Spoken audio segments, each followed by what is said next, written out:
We spent way more time on those little animations you'd know, but like I just love them. It's little things like that that make me and Steven happy.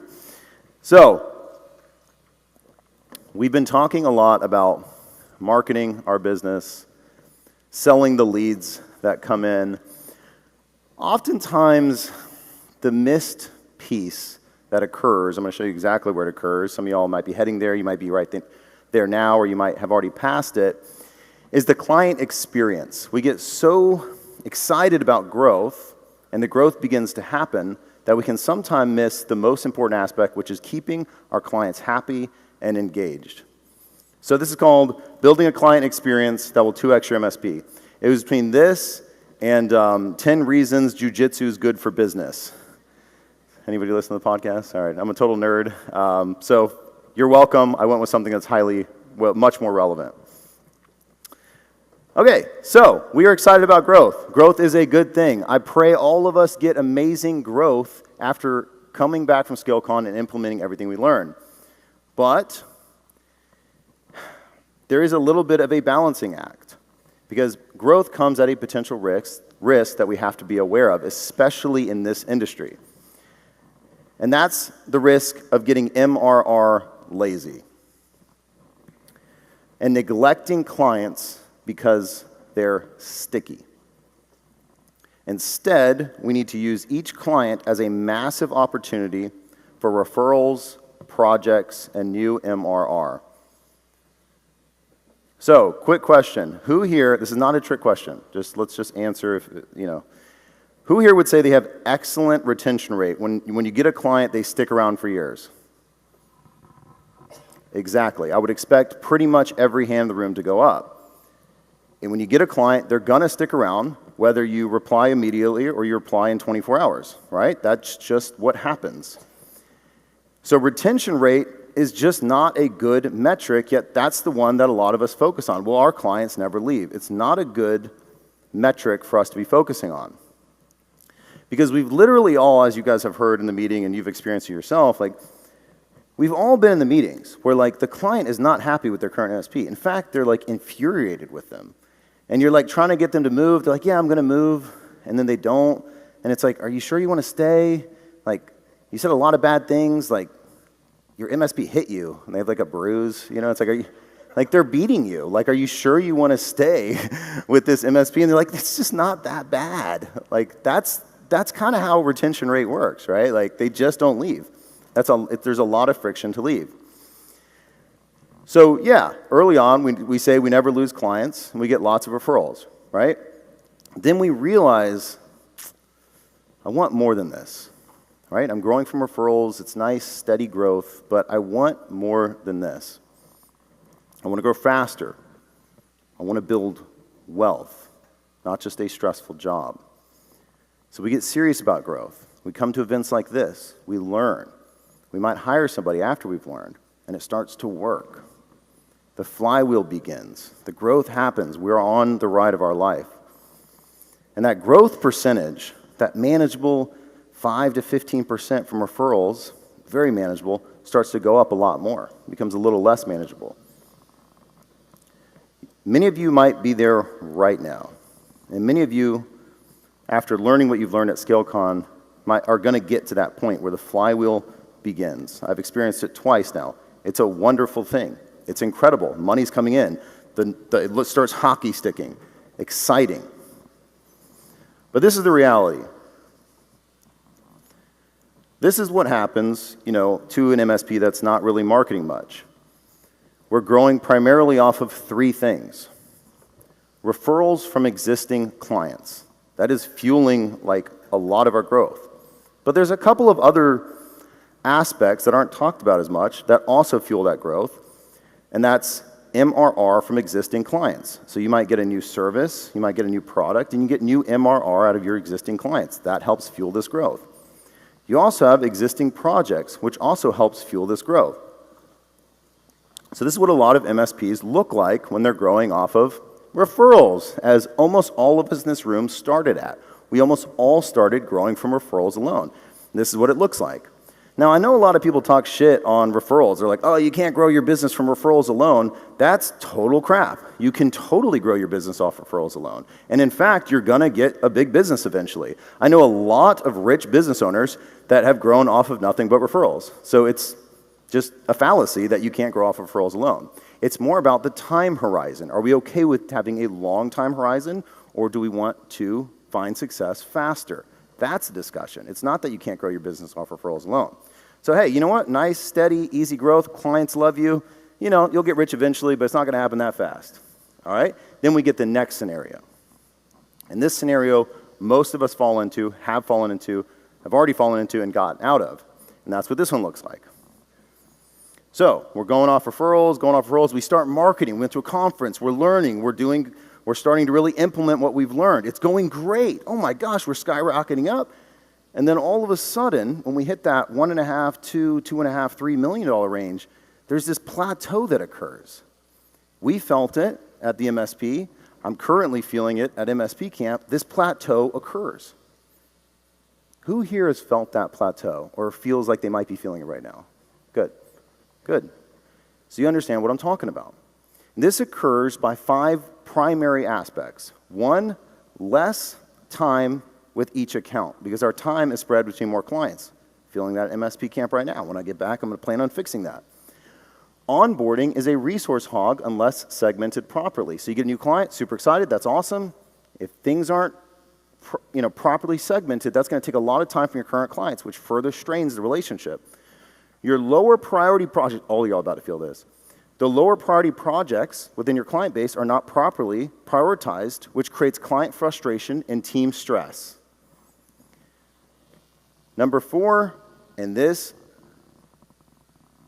when I heard this, I knew, because we were feeling this pressure, we started hearing this a lot, especially as you start growing faster and faster. I feel like you guys are getting too big. Don't forget about us as you guys grow. Who here has heard either of those statements? That's right. That means you all are on a really great growth trajectory, and I hope this presentation helps us to counteract that a little bit. And the last one is operational challenges of growing at a higher rate than previously. So this is what it looks like, this is what it feels like. Most businesses go through this. It's kind of like the swamp. So my entire presentation today, the entire goal is like, let's never get in the swamp, and if we're in the swamp, let's get out of it. Because I'm going to show you what that looks like right here. When we can align our marketing with everything that was growing us before we started marketing, which was referrals from current clients, existing projects from current clients, and existing MRR that we can cross-sell into our clients, this is literally what it'll look like.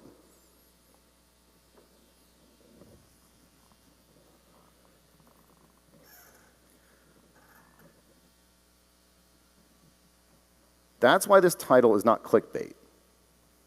Because if done properly, if we create a client experience, it will literally 2x based on, so I should probably explain this a little bit. So now we have marketing going, that's working, that's increasing our revenue, which is great, but we never get that downward pressure because we're about to do everything we're talking about in this presentation, which still increases referrals as we're getting a growing client base, so we should be getting more referrals. We are properly cross-selling MRR to our existing clients, and we're properly selling projects. So that's how we get this exponential growth. So now let's compare the 3. So hey, again, we can make money off referrals alone. This is that downward pressure. We're still in a better spot. We're still in a better spot than if we were just growing off referrals. So even with the client churn, even with that downward pressure, we're still in a better spot. But what we want is this exponential curve, which occurs with a great client experience. Everybody with me? All right, perfect. Thank you. All right, so I won't keep you waiting. What is the point? Revenue, MRR plus projects, and new referrals from current clients is just as meaningful for growth. But the first to be neglected when the flywheel starts, and you're not guilty, it just happens. We need to counteract that. When we align new clients from marketing, new clients from referrals, and a strong account management process, that's when exponential growth occurs. All right, let's get into it. So the positive outcomes and externalities of doing this correctly, we get more referrals from a growing list of clients. No, you have not tapped out your clients of referrals. You have not. That is a fallacy. More high margin revenue that clients are happy to pay you, a more efficient business because your clients are in the best posture possible. They allow you to raise prices 10% whenever you feel with zero client churn. I'm literally going to show you how we added $8,000 in monthly recurring revenue in 10 minutes. Like, I'm going to show you exactly how we did it.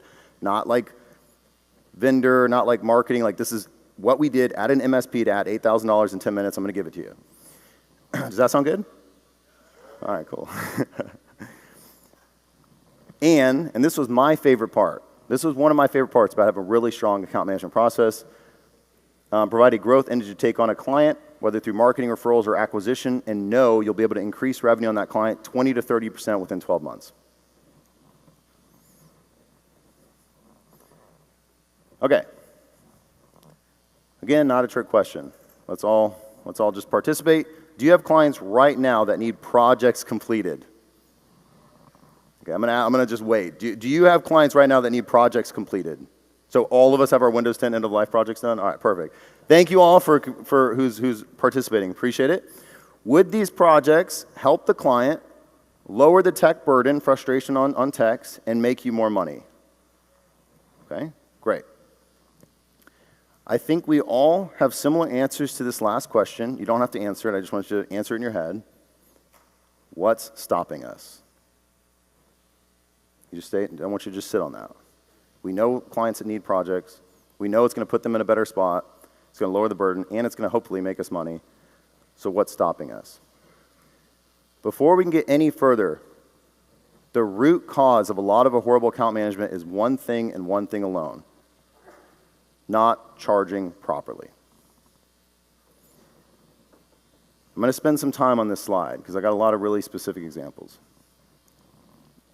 I'm going to sum it up with one sentence, and then we're going to get into it. You do not want to be in a spot where more work seems like a bad thing. I know new MRR is the most exciting thing, but we do not want to be in a spot where more work seems like a bad thing. Does anyone feel like it hurts them when a project gets approved for like an existing client? Does anyone not love that? Okay, thank you. Some head nods, right? It's true. And again, primary reason is because we're not pricing properly. And we did not price properly when I was at the MSP at first. We really didn't. But by the end of it, basically how we priced, and this is kind of how I'd recommend it, but you can do more if you want. If we were selling hardware, it'd be the cost of the hardware plus a 15 to 40% gross margin markup, and then an install fee. So similar to how a retail shop does it, but you also get an install fee, right? If you're selling hardware like that, then selling hardware makes a little bit more sense because you're actually going to make a little bit more money. In addition to the hardware sales, any infrastructure stuff that our client needed, and I really pushed for this, is we would sell it as hardware as a service. So if it was like a firewall, an access point, or a switch, we would take the cost of that, put it over 10 months, and that was basically the price of the service. So we didn't call it hardware as a service. We call it managed Wi-Fi, managed switches, managed firewalls, right? So yeah, it hurt for 10 months because we had to kind of eat the cost of that infrastructure project. But man, getting MRR every single month from that existing clients that need a new switch or need a new access point, after 10 months, it's all margin. It is all margin, right? And they were already used to getting quotes from Spectrum and Frontier, whatever, for these managed Wi-Fi. That was $45 or something crazy. So they're already used to it. So when we came in and are starting to quote it in the same way, it was totally fine. And would y'all rather have a $250 access point sale or $25 a month for 10 years, right? You don't even have to answer the question. It's obvious which one is the winner. And one of them is going to make a lot more money. And this stuff compounds over years and years. And again, that's part of that exponential growth. So when we first started doing computer installs, we were literally charging $110, right? So we had a minor markup, and then we were charging $110. Do you guys think we were stressed? Were we stressed selling $110 computers? Or not $110 computers, but only charging $110 for install? Absolutely. So then what did we do? We moved it up to $175, no pushback. We moved up to $225, no pushback. We moved up to $275. No pushback, and clients were ordering more computers from us. Why? They literally received a better experience because we were charging more. Because now that we were charging $275 plus per install, not even on the markup, we could finally hire a full-time provisioner. So when someone ordered a computer from us, they got that computer within 24, 48 hours. In an Amazon world, that's what they want to experience. They don't want the cheaper thing if it takes a week to get the thing. We're all business owners, or not all of us, many of us are business owners. We're willing to pay the premium if we get the thing faster. And so that is why charging properly it incentivizes both parties. Clients are happy to pay it, and it gets them the thing quicker. Even after that lesson, even after knowing it and feeling it and going through it at All Tech Services, I went through the same thing at MSP Camp recently. So we decided to roll out like a website service, and I'm like, you know what? I hate these big giant fees. Like I want to enter the market with like a low monthly thing. So we're going to offer it for $497. We're going to include the membership and everything else. And so what happened? We made a ton of sales, got a giant wait list. My team, stressed out.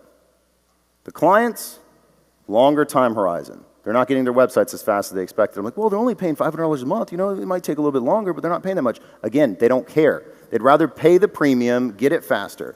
So what did I do?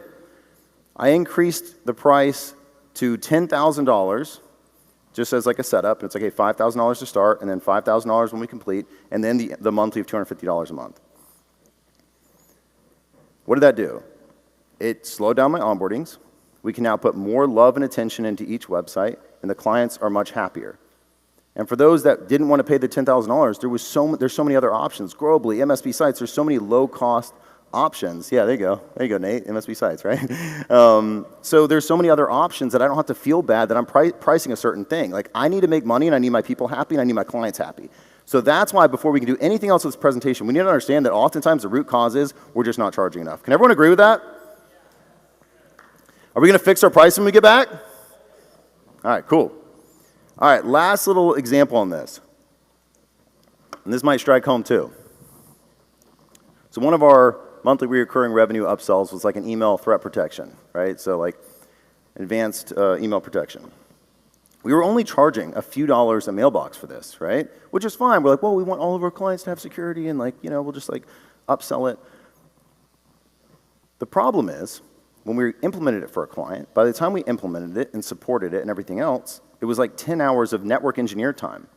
And at a few dollars a mailbox, it would take us literally a decade to get that money back. And it took us longer to install the thing because we weren't charging properly. Does anyone else, like, you don't have to raise your hand, but like, you probably have a feeling like that. You probably had a story like that. You're like, oh man, I've done that too. That was silly. Before I left All Tech Services, we were absolutely pricing things properly. We were finally making money. And that exponential curve I'm talking about today, we were on it. And it was fantastic. I remember we quoted a project for a client, and again, client was happy to pay it. And I'm leaving. Nice, thanks. And I'm leaving, and I turned to the network engineer that was with me, and I was like, hey, because I was just curious, because he's been with us since I was not charging properly. I was like, how much do you think we quoted that project? And he's like, man, he's like, this is going to be a lot of work. So this is going to be tough. He's like, $5,000? $42,000. 42 grand. So put in perspective. All right, cool, let's move on. So, now we have properly priced things. We are learning marketing, we are growing our business. So this comes one of the most important aspects of the client experience, the client relationship, is the onboarding. That is by far the most important aspect of any client relationship, is the onboarding. That moment of impact, right? I am not going to sit here and go over the perfect onboarding with you. I feel like that'd be a bit of a waste of time because Nigel is an absolute legend and he's going to provide it for you.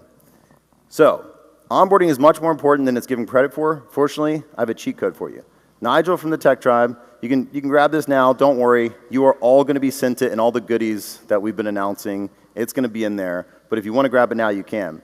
It is the perfect onboarding. It's the perfect client onboarding. We used it at our MSP to make sure we could get a really good onboarding. So instead of going through step by step how to do a great onboarding, use the cheat code, and let me just show you the most important aspects of onboarding that you absolutely cannot skip. Sound good? Y'all with me? All right, we excited? All right, now everyone stand up. No, I'm just kidding. All right, so what are the key pieces that we did at All Tech Services that from my perspective were the differentiators? First thing, this is also good for the sales process. Mention that you will handle coordinating with the losing IT team. You have to do this. It is already hard enough to get someone to move to you. I remember mentioning that in the sales process, and I could literally feel the relief. Like, hey, don't worry, I'm not going to ask you a bunch of technical jargon. I'm not going to send you a paper to send the current IT company. Give me their contact information and make sure I'm authorized to reach out to them. I'll get everything I need. That's step one. That was, in the sales process a game changer. Number two, hold an a client all hands meeting. Who here does a client all hands meeting when they're onboarding a new client? Awesome, awesome, awesome. This should be a non-negotiable. This is one of those things that does not take a lot of time. It's just being intentional. How do they contact you? What is the security awareness training? Why do we do it? How do we do it? What does your quarantine report look like if you have that? Who is their dedicated account manager? What hours can they reach you normally? Is there an after-hours process? Go over all of this with the client's all-hands meeting. Set the stage. And have a leave behind for managers, and if approved, everyone. All right, next up, this is a huge differentiator that nobody does. Nobody does this. I mean, maybe a few people do, but pretty much nobody does this. Bring contact cards, little physical cards. I actually stole my contact cards from Robert from Simtech, who's actually here today, like 8 years ago. I was like, these are the greatest things ever. Bring contact cards, stickers with the contact and logo, and mouse pads. Yes, mouse pads. Everyone hates on mouse pads. Literally, I see it all the time in forums. They're like, mouse pads are so cliche. It's like, have you ever actually seen an MSP give out a mouse pad, though? They might. There you go. I know, I got one of yours, Lyle. Yeah, there you go. It's not a well, it's friggin' sweet. I know that. So make their desk on onboarding a little billboard. Do it. And this is one of those things you ask for forgiveness, not for permission. You're like, can we bring in contact stickers for the computers and mouse pads and stuff? No, just do it. Just do it during onboarding. And if they're like, oh, maybe not, then it's like, okay, well, we don't have to do it for everybody. This is the other thing. Man, this took us way too long, but when we figured it out, it made things way easier. Have a checklist. Fortunately, Nigel just gave you one. But have a checklist. If you don't have a project within your PSA that automatically assigns the items to the salesperson, the account manager, and the onboarding team, you need to fix that. That should be the first thing you do. I'm sure most of you do, but in case you don't, I need to say that. All right, brief the entire internal team. If you get nothing else from this presentation, you do not want to drop the ball on onboarding. It is the most important aspect of the client experience. You guys all know that vendor that dropped the ball during onboarding, and then you kind of like never trust them again, right? Does everybody feel that? And then you have the opposite, where you've had that vendor that absolutely killed it and made you feel like you were like the most important company in the world. They've dropped the ball many of times, and you still love them, right? Like I don't even need to see hands for that. We all have those experiences. So that's why onboarding is so important. But it's not just the onboarding. It's not just the onboarding. It's the first 90 days. It's the first impression. So you have the onboarding, you got to nail it there. But the next key detail is that first meeting. This is the one that sets the stage. Are you going to be IT support? Are you going to be an IT company that supports their computers and servers and stuff? Or are you going to be IT leadership? That is the key detail that I want us to understand out of this whole thing. We have pledges at MSP Camp. And there's 12 of them. It's like AA. It's like marketing AA. So we have 12 pledges at MSP Camp. And number 12 is I will not sell help desk, but instead use the prospects or clients' challenges and pain points to vision build a better life for themselves and their organization. That's literally our pledge. There's a lot of business owners in the room. Every single one of you have had a vision. You've all had a dream. You fought tooth and nail for that dream, and it's allowed you to be here right now. That's why vision is so important. When I have a place I'm trying to go, and I'm sure you're the same exact way, and I believe you can help me get there, price is not an objection. Even as a small business, we're under $2 million a year. I will drop $50,000 without batting an eye if it's going to get me a few steps closer to the vision I have in my mind. That's why this point is so important. We are not IT support. We are understanding what the owner's vision is, and we're going to show them how technology can help them get there. That is the point of this first meeting. We're not going to do any help desk tickets during this first meeting. We want to understand where you're going, and we're going to use all of our tools at our disposal. We've got network engineers, we've got help desk techs, we've got the latest and greatest in tools, we've got all the certifications. If we can point all of that at your business's vision and where you're going, price is not an objection. Can everyone agree with that? Who's got a vision here? Who's got a big vision here? Who's willing to invest for that big vision? All right, if anybody put their hand down, that means you're not going to achieve the vision, right? If you're not willing to invest in the vision, then just drop the vision. Fortunately, I think everybody kept their hand up. All right, so I got another gift from Nigel. Can we give it up for Nigel then? Oh my God.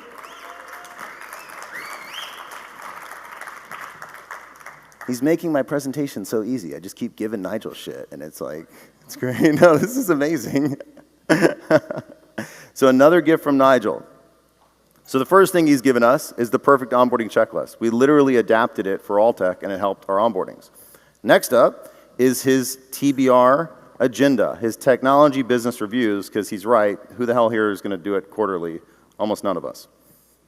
So you can grab that. It's also going to be given to you. Don't worry.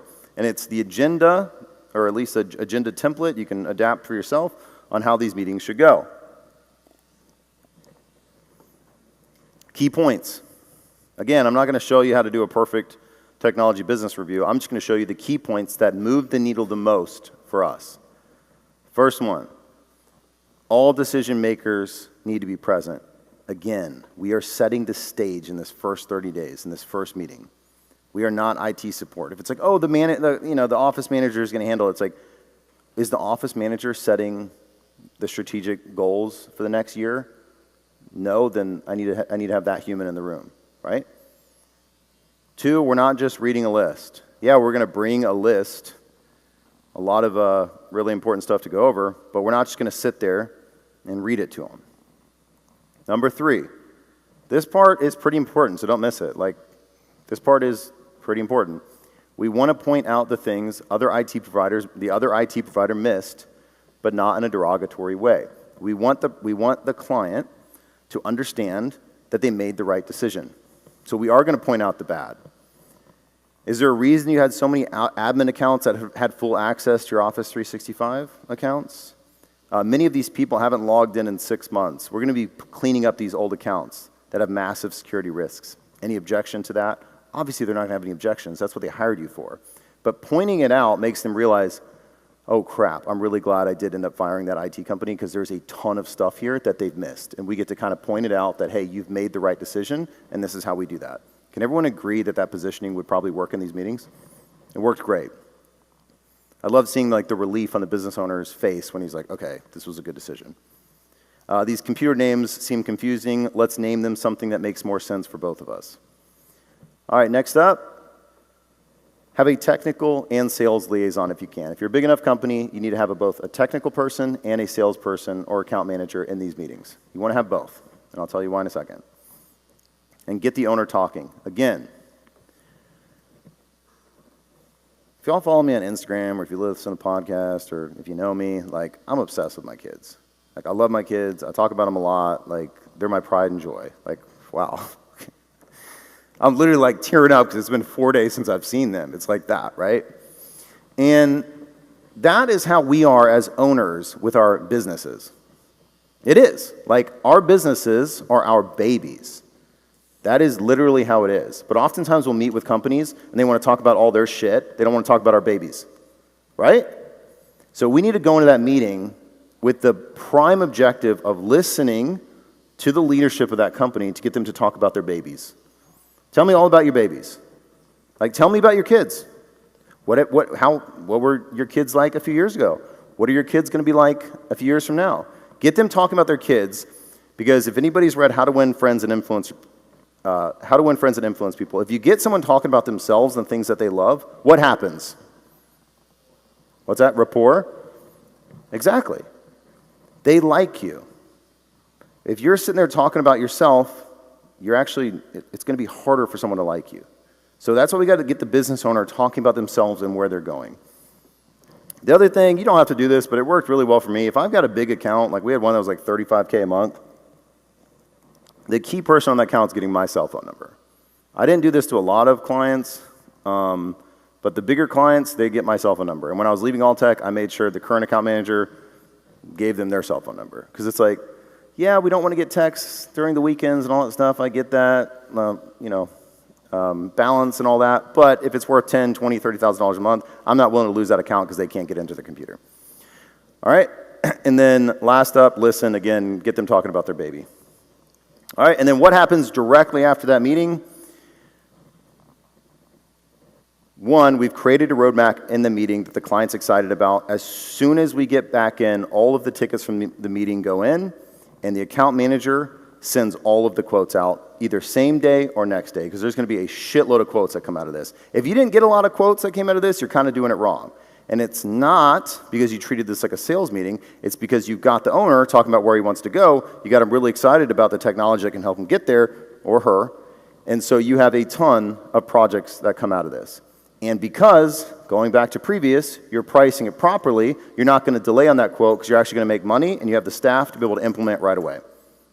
That's why price is a root problem. All right, cool. You got to strike while it's hot. I see a lot of people that have these meetings. They're like, I'm going to get to the quotes, I'm going to get to the tickets, and the week goes by, then they send the quotes out, and it's not hot anymore. They may not move as fast. They're not going to be in the place we want them. So congrats. If you get nothing else from this presentation today, it's understanding pricing, it's understanding onboarding, and the first 30 days are the most important aspect of the client experience, bar none.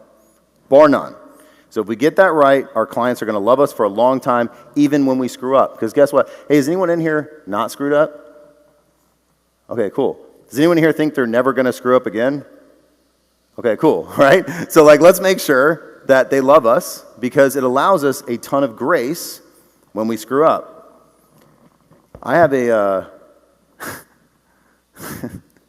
me and Steven always joke about this one. We have a vendor who they were so good during onboarding. They met with us every week for 3 months before we officially went live. It was the craziest onboarding experience I ever experienced in my life. And then we went live and there was a ton of problems. And then there's continuing to be a ton of problems, but we love them. We love them because when there's an issue, I know I can reach out to my account manager, they're on it immediately and they get it fixed. Because we had such an epic onboarding experience and such a good start, we kind of fell in love with them, and they've just continued to stay with them. So by all accounts, they're horrible. But we still pay them a lot of money. All right, moving on. I'm going to get maybe a couple people to interact here if we can get the catch box going here in a second. Are y'all with me? All right, you learning something? All right. Thank you. Let me get an applaud then. Come on. Let's get the energy up. All right. So, there's a couple myths. The myths that clients don't care. The myths that clients don't care. I hear it all the time. Clients don't care about reporting. No, you just don't want to do reporting. That's it.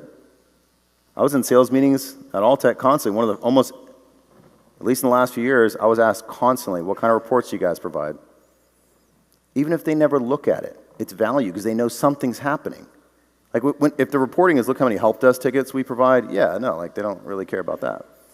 So I'm currently with Alltech. They're my MSP. So it's a place I worked for a long time, grew it, and then they helped me incubate MSP Camp. I got my own business now. Alltech's now a client. When I get my hardware report every month, first thing of the month, and it shows me what computers I currently have, the age of the computers, green, yellow, red, who's named on it, which ones I'm paying for. I love getting that. I'm not technical, but I like getting that. I like seeing my hardware report. How many switches do I have? What the access points are. I just get it every month. And then that email is kind of selling me, hey, the ones that are over 5 years, you need to prepare to replace. It's great.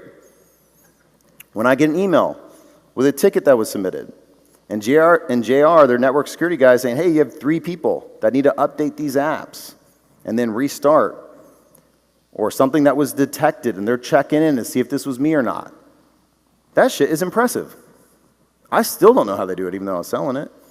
Like, that's impressive. I'm the business owner. I'm like, okay, I have an IT team that's just checking to make sure all my software is updated. They're checking to see if somebody's logged in, and they're reaching out to me proactively to say, hey, was this you guys or not? That's impressive. That's truly proactive. We think the client doesn't care, but that actually moves the needle quite a bit. Does anyone here, is the catch box on by chance? Testing. Oh, wait. Testing. All right, cool, catch box on. I just want to hear at least one example, because proactive is such a buzzword, and I have some of my own examples, but who here has an example of something they say that they do that's actually very proactive for their client? All right, way in the back, Ricardo. Oh, gosh. I'm just going to throw it to you guys. Oh. All right, now get it to Ricardo. Pat, okay, never mind. Can you throw it? Can you, like, chuck it back there to him? Just throw it. Spirit. There we go. Yes, this is chaos. Good. Yeah. Testing. What? All right. What's something you do that's truly proactive for your clients? Around this time of every year, we get the multiple audits done so that we can get the budgets in front of them so they know what they're going to spend for the following year.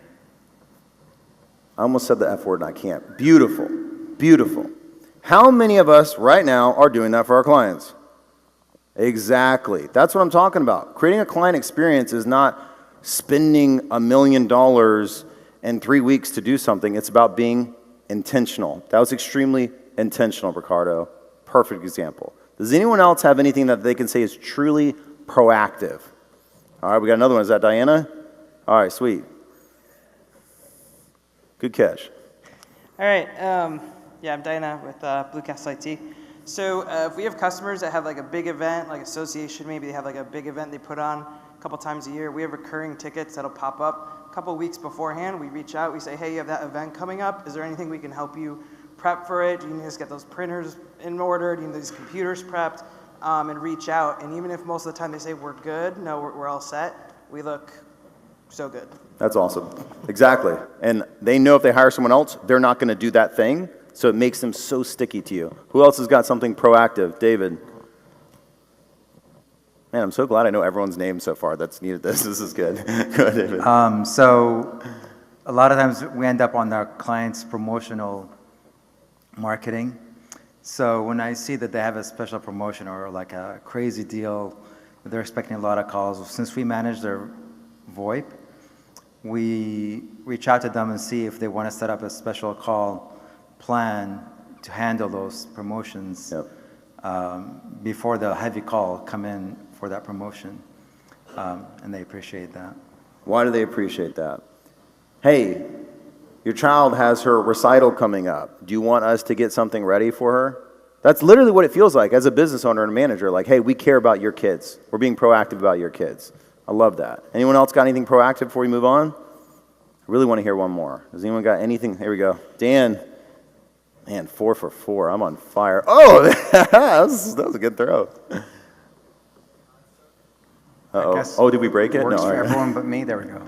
So quarterly, we go through their Microsoft users, and then we clean up the list and make sure we can purge out any users that we're charging them for, as well as reduce their Microsoft spend. We coordinate with their HR to make sure that we're not overcharging them.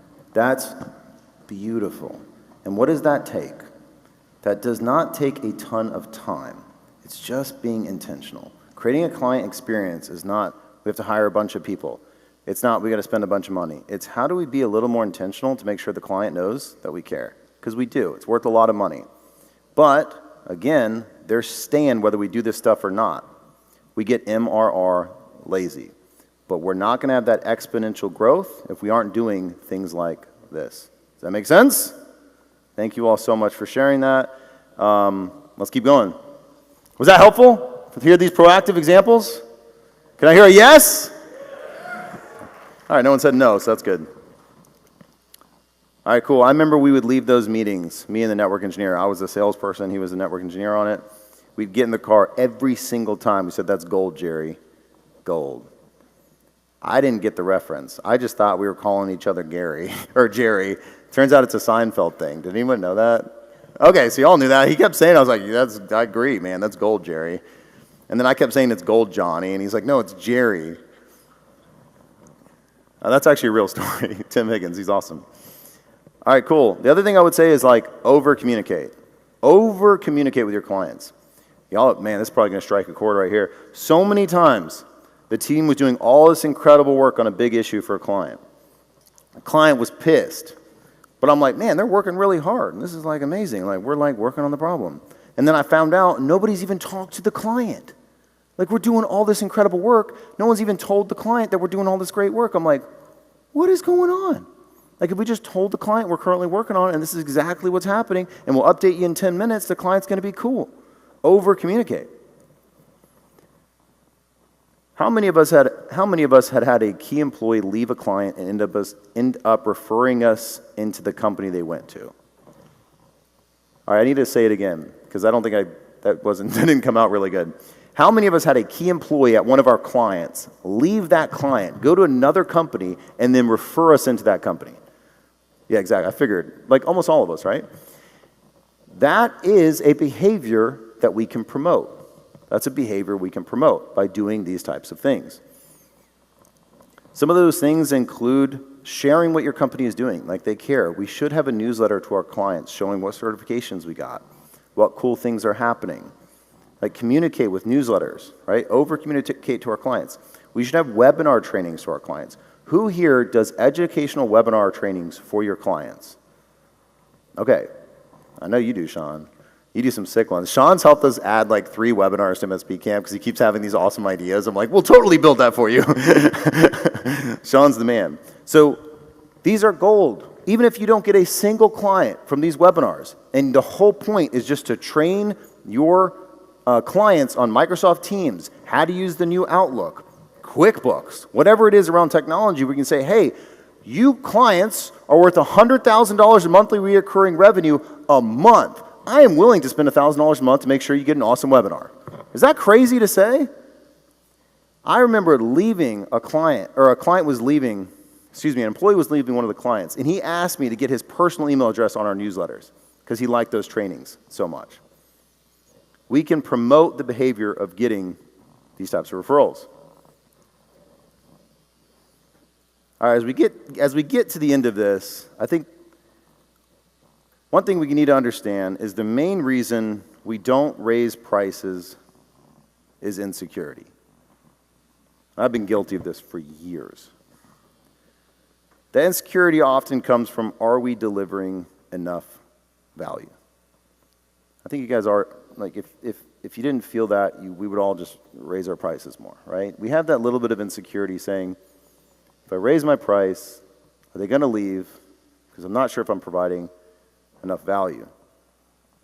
But if we nail the onboarding, if we nail the first 90 days, if we price properly to make sure we can constantly have these projects that need done get done, we are actually proactive.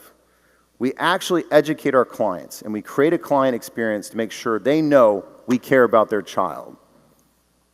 Then that insecurity goes away. Does anyone want to see how I added $8,000 in monthly recurring revenue in 10 minutes? All right. So before I do that, I'm going to bring up another sponsor. No, I'm just kidding. I'm just kidding. Sorry. All right. So I was working with a lawn care company for, they were my lawn care company for about forever. And they charged me $220 a month, every month. That's, a lot of money for a lawn care company, but I love my lawn. It looks beautiful. Like, I love pulling in my driveway and seeing, like, beautiful green, everything's trimmed. Hey, it's all good. I love them. Well, one day, it was after COVID, of course, I got a letter in the mail. And it was a long letter. I was like, oh, no. Dear client, we've loved working with you for all these years. We have never raised our prices one time.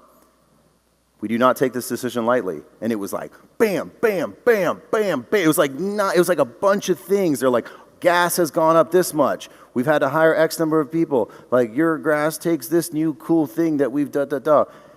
It was like all this stuff. I was like, man, they're about to double my price. I mean, they really were like hitting me hard. And they're like, we are so sorry.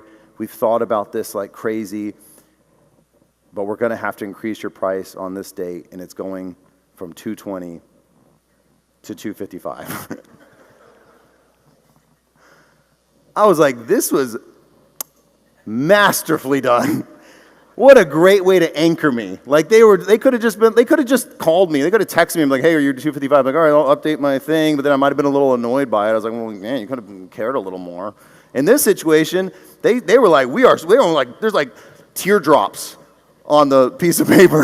Like, they cared so much. And it was going up, like $30. I was like, I updated it, and I was like, this is so well done. So all I did is I copied what they did. And I'm sorry for all the text in the slide. I usually don't do this, but I'm literally just going to read you all this email. And y'all will get the slide. You'll get the presentation. If you want to use something similar, go for it. Hi. To continue to improve our customers' technology and grow our team here at MSP, we will be increasing our per-device, per-user pricing for all customers. We do not take this decision lightly, and we want to outline exactly why this update is needed. MSP has made major positive changes without ever increasing blah, blah, blah. Number one, creating a dedicated cybersecurity division headed by fill in the blank. Having a full-time in-house senior networking engineer doing all this cool shit. Purchasing new ongoing tools, blah, blah, blah. We significantly improve response and resolution time by increasing blah, blah, blah. Conduct highly advanced penetration testing on our own systems by third-party ethical hackers to ensure our network is unhackable. All these changes have provided us da-da-da-da-da.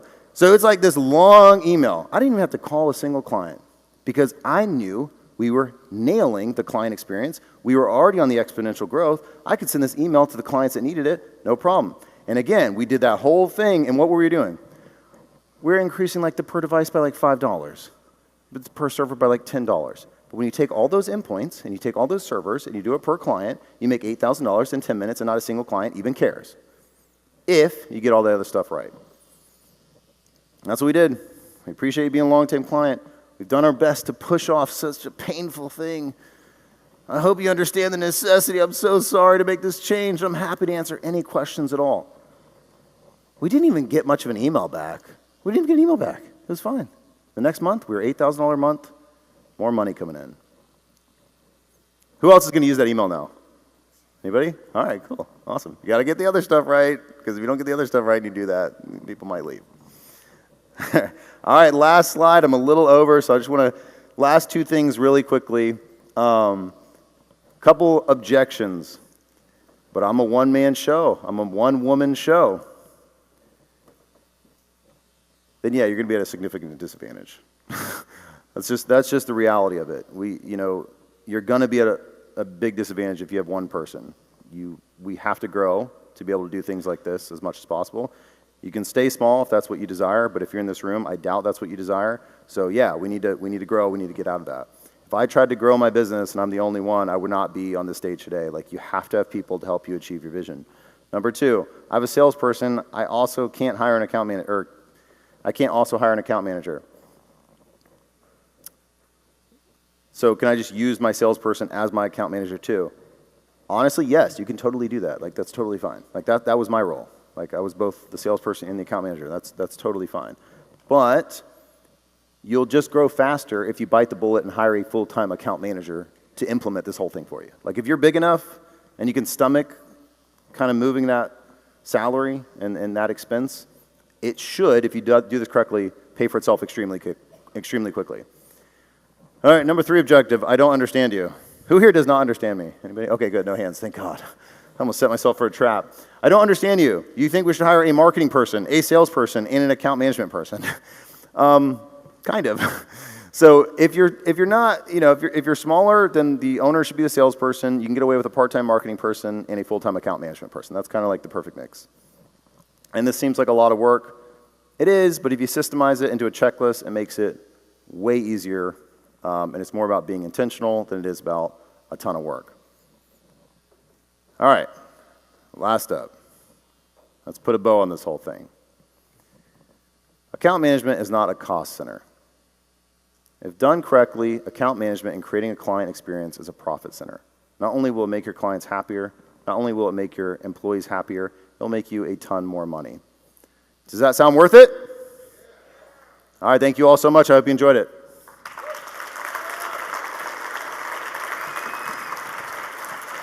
Pull your cup.